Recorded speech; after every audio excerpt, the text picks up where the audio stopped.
యేసు శిష్యులు క్రైస్తవం పేరుతో ప్రజల దగ్గర ఆస్తులు దోచుకున్నారు, ఇవ్వని వాళ్ళని చంపేశారు అనే విషయాలు నేను చెప్పాను డిబేట్లో. ఆ విషయాలు చెప్పడం ఈయన తప్పు అంటున్నాడు. పైగా పౌలు చెప్పిందే మీరు ఎందుకు ప్రామాణికంగా తీసుకుంటున్నారు? యెహోవాకి విరుద్ధంగా చెప్పాడు కదా, యేసుకు విరుద్ధంగా చెప్పాడు కదా పౌలు, వాటిని మీరు ఎందుకు ప్రామాణికంగా తీసుకుంటున్నారు? యెహోవాని యేసుని మొదటి స్థానంలో తీసుకోవాలి కదా అని చెప్పి నేను అడిగిన విషయాన్ని ఈయన తప్పుపడుతున్నారు. ఇక్కడ నేను ప్రధానంగా నేను చెప్పదలుచుకున్న విషయం ఏంటంటే, క్రైస్తవం అనేది యేసు బోధనలకు విరుద్ధంగా యేసు శిష్యులు పౌలు వ్యాప్తి చేశారు తప్ప క్రైస్తవ మూల విశ్వాసాలు కానీ క్రైస్తవ మూల సిద్ధాంతాలు కానీ యేసు చెప్పలేదు, యెహోవా చెప్పలేదు. క్రైస్తవ సిద్ధాంతాలు ఇప్పుడు క్రైస్తవులు ప్రచారం చేస్తున్న సిద్ధాంతాల ప్రకారమే యేసు లోకరక్షకుడు అవుతాడు.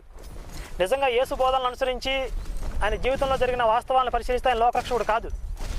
అందువల్ల నేను వాటిని వీటిని వేరు చేసి ఇదన్నీ యేసుకు విరుద్ధంగా ప్రచారం చేస్తున్న విషయాలు, యేసు శిష్యులు పౌలు యేసుకు విరుద్ధంగా ప్రచారం చేస్తున్నారు తప్ప